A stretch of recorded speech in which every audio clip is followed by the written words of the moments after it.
With your CIGTV News Update, I'm Shanda Gallego in for Donna Bush.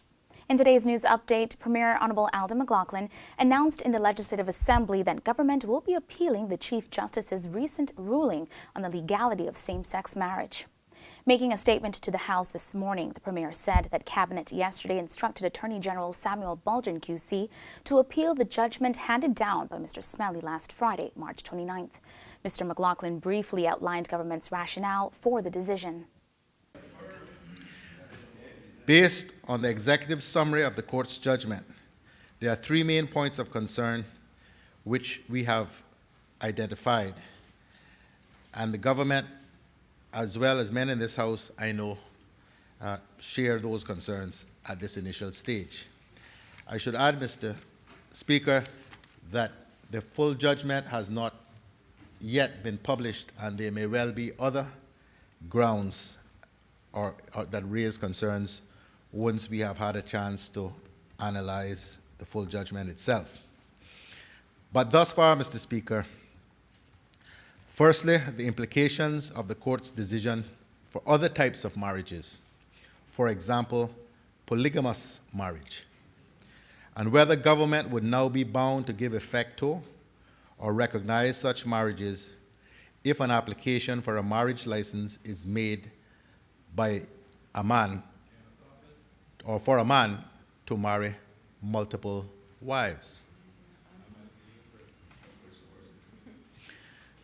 Mr. Speaker, the second concern relates to the extent of the powers of the court under Section 5(1) of the Constitution to modify legislation on matters such as the right to marry, bringing into question the appropriate separation of powers under the Constitution, and whether by exercising these powers under Section 5(1), the court has exceeded its mandate under the principle of separation of powers.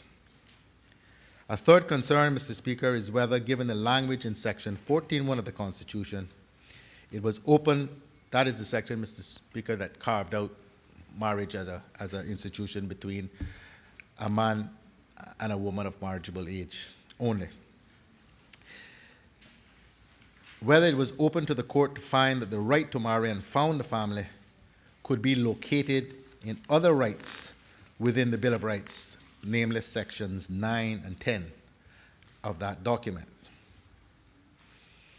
Mr. Speaker, after very careful consideration of the three main points previously mentioned, the government is of the view that the issues are of fundamental constitutional importance, and therefore it is in the public interest to have them considered and determined by an appellate court. For clarity, I will add that the appeal will not be pursued in the name of the governor, but as is usually the case in actions by or against the government, in the name of the Attorney General and the actual office that made the decision. The Premier also called for discussion of the issue to be fair and respectful of the feelings of those in the community involved in same-sex relationships. For more of today's proceedings at Legislative Assembly, watch CIGTV on C3 Channel 3 and Logic Channel 23. LA proceedings are also available on demand on our YouTube channel. In other news, healthcare and environmental science professionals and students gathered at the Cayman Islands Hospital this morning for the third annual One Health Symposium. Organized by the National Antimicrobial Resistance Working Group, the conference brings together specialists from various health sciences to discuss topics relevant to all disciplines. In particular, the One Health approach promotes a worldwide, interdisciplinary, collaborative approach to all aspects of healthcare, whether for humans, animals, or the environment. As such, this year, the one-day program brought under one umbrella a wide range of subjects, including the green iguana cull, sustainable food production, mental health, the environmental impact of pollution, and the positive health benefits of the animal-human bond. CIGTV will bring you more from this year's One Health Symposium later this week and early next week. In our final story, a special reading program at East End Primary has benefited from a donation by local charity Life, or Literacy is for Everyone. The charitable organization recently donated 2,254 books to enhance classroom libraries throughout all year levels in the school. The initiative is part of efforts by Life and East End Primary to provide students with ready access to high-quality children's literature to motivate them to become independent readers. Among the donated book titles were Diary of a Wimpy Kid, Goodnight Moon, Going to the Firehouse, and The Magic School Bus. Featured favorite characters included Curious George, Fancy Nancy, Judy Moody, and Cam Jensen. In addition to fiction favorites, the donation extended non-fiction books on topics like whales, the Titanic, space and planets, wild weather, and animal disguises. That is your latest news. As always, if you missed today's news update, you can get all the details on our Facebook and YouTube pages. And of course, don't forget to tune in to Radio Cayman's For the Record and Talk Today shows. I'm Shanda Gallego. Thanks for watching.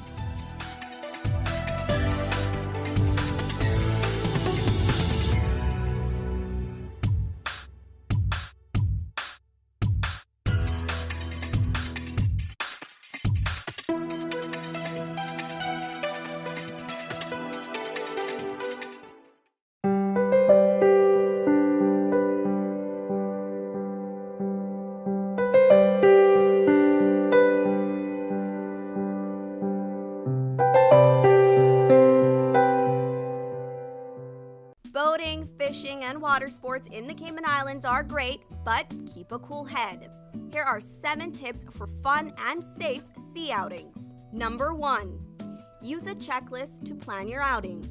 Check the weather forecast, make a float plan, and share it with someone who is remaining on land, stating where you're going, with whom, and when you're expected to return. Visit your nearest marine supply store to get your safety gear. This includes signaling mirrors, whistles, and a flare kit.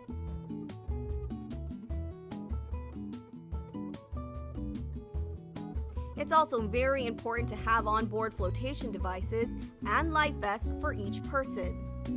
There are different types of vests. Some are for water sport activities such as snorkeling, and others are for going on offshore boating or on fishing trips. Number 2.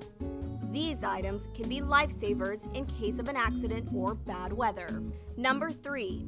Use a motor kill switch, especially if you're boating alone. In case of a leak or breakdown, always stay with the boat until help arrives. If you capsize, an emergency beacon or locator device can send a distress signal to inform the authorities of your location.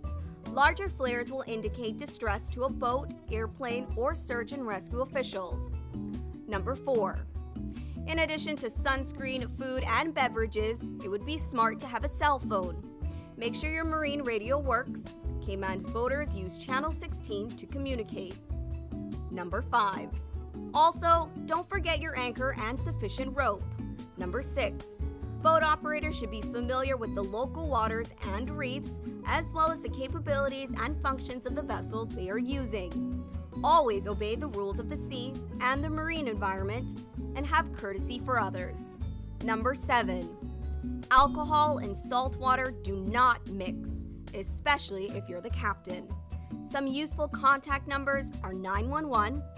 The RCIPS Marine Base is 649-7710, and the Port Authority is 949-2055. Smooth sailing, all!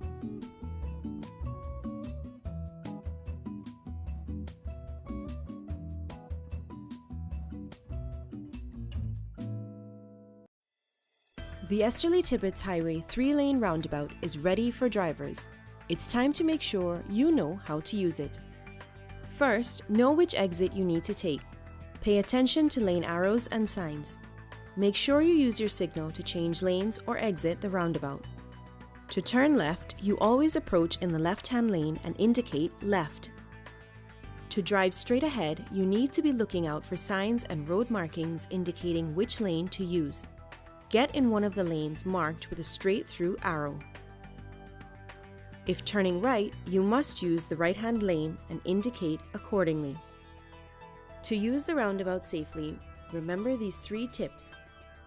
Know your exit, pick your lane, and signal to make your turn.